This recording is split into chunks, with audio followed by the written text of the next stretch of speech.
Good morning students of BSc part third. मैं हर्ष मल्होत्रा आपको quantum mechanics and spectroscopy का paper पढ़ा रही हूँ, जिसकी यूनिट सेकंड हमारी चल रही थी और यूनिट सेकंड का ये लास्ट आर्टिकल है आपका रेक्टेंगुलर पोटेंशियल बैरियर, यानी आयताकार विभव रोधिका। इससे पहले हम पोटेंशियल स्टेप पढ़ चुके हैं। आज हम स्टार्ट कर रहे हैं 33 लेक्चर है ये हमारा। ये टॉपिक थोड़ा लंबा टॉपिक है, इसीलिए हमने इस टॉपिक को पार्ट्स में डिवाइड किया है। आज हम फर्स्ट पार्ट पढ़ाने जा रही हूँ। इसके अंदर रेक्टेंगुलर पोटेंशियल बैरियर के अंदर ये जो जैसा कि आपको इस डायग्राम के अंदर दिखाया गया है कि ये पोटेंशियल बैरियर है। ये जो है ये पोटेंशियल, इसे हम पोटेंशियल बैरियर कहते हैं। यानी इसके अंदर हम वन डायमेंशनल पोटेंशियल बैरियर है। यदि m मास के पार्टिकल्स जिनकी एनर्जी E इस पोटेंशियल की बैरियर की हाइट से कम भी हो सकती है और ज़्यादा भी हो सकती है, x एक्सिस के अलोंग लेफ़्ट साइड से इंसिडेंट होते हैं, तो चूँकि ये इसके सामने बैरियर है, इस बैरियर के कारण क्या होगा कि यदि पार्टिकल्स की एनर्जी V0 से कम है तब क्या होगा, और यदि V0 से ज़्यादा है तो क्या होगा, ये हमें इस आर्टिकल में डिस्कस करना है। और ट्रांसमिशन कोफिशिएंट और रिफ्लेक्शन कोफिशिएंट हमें ज्ञात करना है। साथ ही हमें बताना है कि क्लासिकल पॉइंट ऑफ व्यू और क्वांटम पॉइंट ऑफ व्यू में क्या अंतर है, ये भी हमें इस आर्टिकल के अंदर डिस्कस करना है। तो सबसे पहले जो एग्ज़ाम में कई बार पूछा भी जा चुका है कि रेक्टेंगुलर पोटेंशियल बैरियर किसे कहते हैं।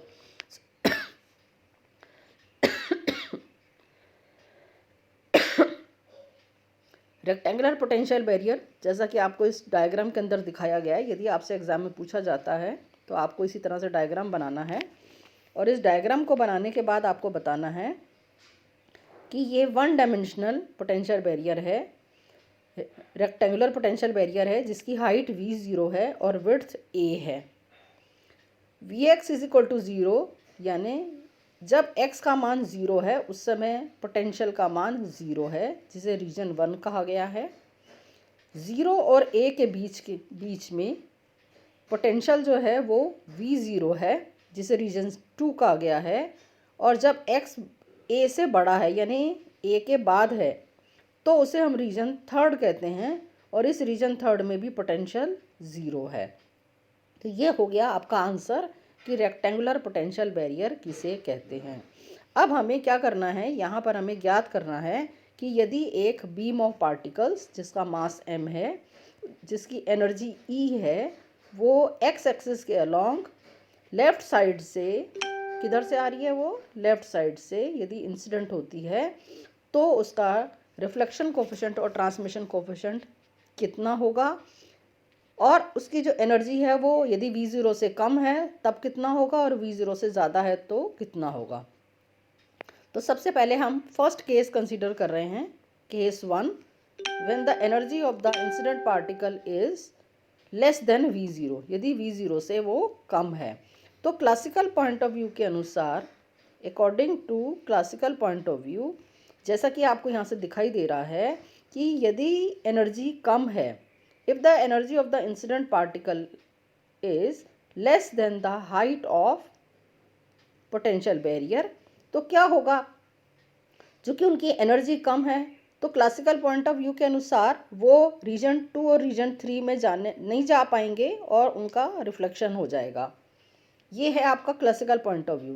लेकिन क्वांटम पॉइंट ऑफ व्यू से यदि हम कैलकुलेट करते हैं तो हमें देखेंगे कि उसका जो रिफ्लेक्शन कोफिशिएंट है उसकी वैल्यू 1 ना आकर 1 से कम आती है, यानी कुछ पार्टिकल्स सेकेंड रीजन को क्रॉस करके थर्ड रीजन में पहुंच जाते हैं। तो ये हमें प्रूव करना है कि quantum classical point of view के अनुसार तो रिफ्लेक्शन कोफिशिएंट 1 आना चाहिए, यानी कि सारे के सारे पार्टिकल्स रिफ्लेक्टेड बैक हो जाने चाहिए। लेकिन क्वांटम मैकेनिकली हमें ये चेक करना है कि उसका जो ट्रांसमिशन कोफिशिएंट है उसकी वैल्यू ज़ीरो नहीं आकर कुछ वैल्यू हमें मिल रही है और रिफ्लेक्शन कोफिशिएंट की वैल्यू 1 से कम आ रही है। तो इसको प्रूव करने के लिए हमें क्या करना है, we use the Schrodinger equation.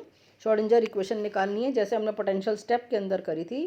First reason, second reason और थर्ड रीजन तीनों के लिए हम श्रोडिंगर इक्वेशन को निकालते हैं।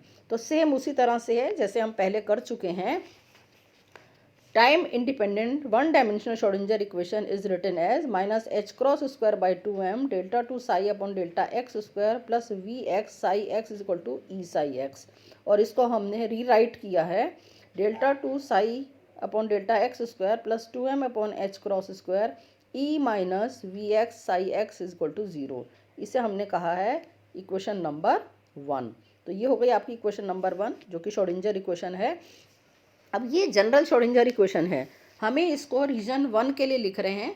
रीजन 1 का मतलब क्या किसे कहा गया हमने, when x is less than 0।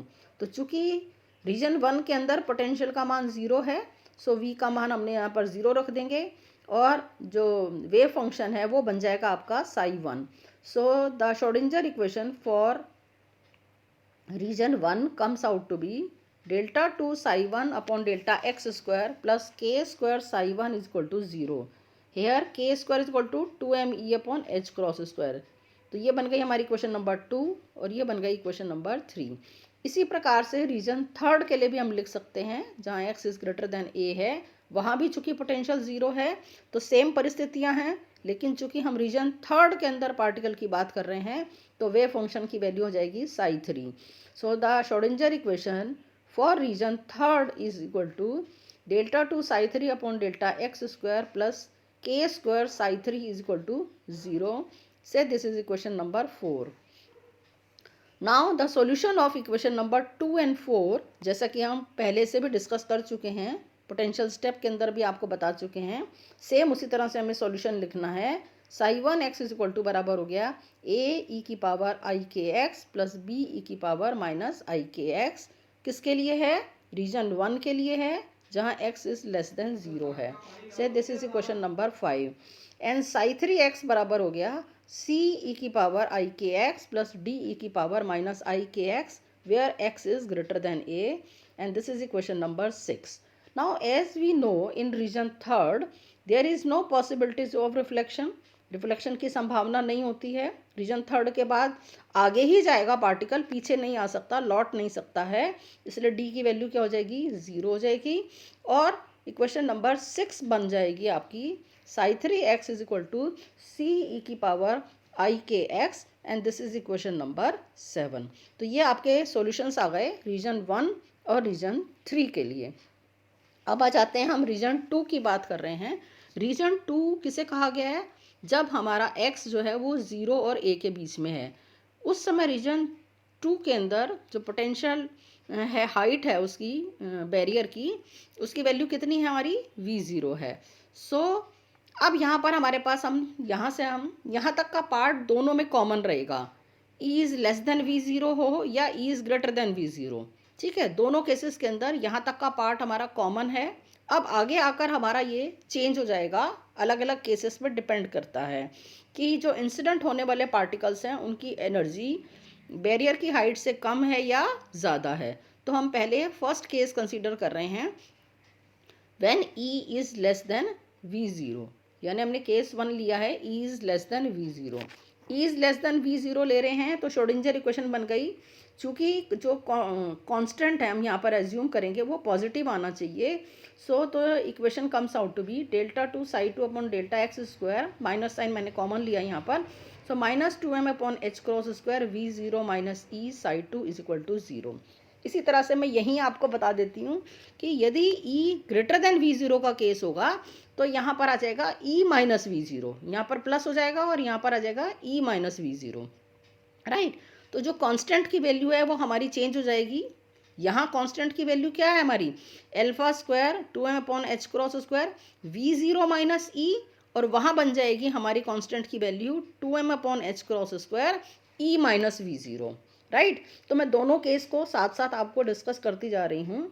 So the equation comes out to be delta two psi 2 upon delta x square minus alpha square psi 2 is equal to 0। ये हो गई इक्वेशन नंबर 8। और यदि हमारा एनर्जी इंसिडेंट होने वाले पार्टिकल्स की ज़्यादा होगी तो यहाँ पर प्लस आ जाएगा, राइट। तो ये दोनों के बीच का अंतर है। Now the solution of equation number 8 becomes Sai to x बराबर हो गया एफ ई की पावर एल्फा एक्स, चूँकि यहाँ पर माइनस है तो जो नॉन ऑसिलेटरी इक्वेशन हो गई आपकी, नॉन ऑसिलेटरी इक्वेशन है तो आयोटा यहाँ नहीं आएगा, तो साई टू एक्स बराबर बन गया एफ ई की पावर एल्फा एक्स प्लस जी ई की पावर माइनस एल्फा एक्स। ये बन गई इक्वेशन नंबर 9। अब हमें कैलकुलेट क्या करना है, हमारा जो पर्पस है वो है रिफ्लेक्शन कोफिशिएंट और ट्रांसमिशन कोफिशिएंट को कैलकुलेट करना। तो रिफ्लेक्शन कोफिशिएंट और ट्रांसमिशन कोफिशिएंट को कैलकुलेट करने के लिए हमें क्या करना होगा, इन तीनों जो श्रोडिंगर इक्वेशंस हैं, जो सॉल्यूशन निकाले हमने साई 1, साई 2 और साई 3, इनकी हेल्प से हम ट्रांसमिशन और रिफ्लेक्शन कोफिशिएंट्स को कैलकुलेट करेंगे। और उसके लिए हमें क्या चाहिए, हमें बाउंड्री कंडीशंस का इस्तेमाल करना है, जैसा हम ऑलरेडी पोटेंशियल स्टेप में आपको सिखा चुके हैं। So the first boundary condition is at x बराबर 0 psi and delta psi by delta x must be continuous. तो क्या होने चाहिए, so psi 1 is equal to psi 2 और delta 2 psi 1 upon delta x is equal to delta psi 2 upon delta x. ये हमारी आ गई first boundary condition, जिसे हमने क्वेश्चन नंबर 10 कहा है।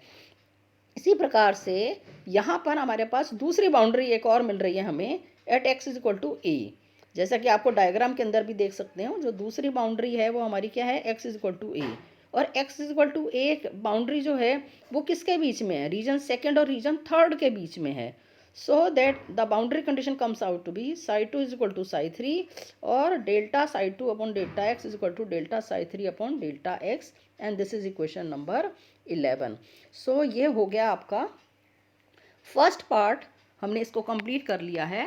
बच्चों फर्स्ट पार्ट आप अच्छे से तैयार कर लीजिए, जब तक आप फर्स्ट पार्ट नहीं करेंगे तो मैं सेकंड पार्ट स्टार्ट नहीं कर पाऊँगी। तो फर्स्ट पार्ट को आप कंप्लीट कर लीजिए और उसके बाद हम सेकंड पार्ट स्टार्ट करेंगे। Thank you so much.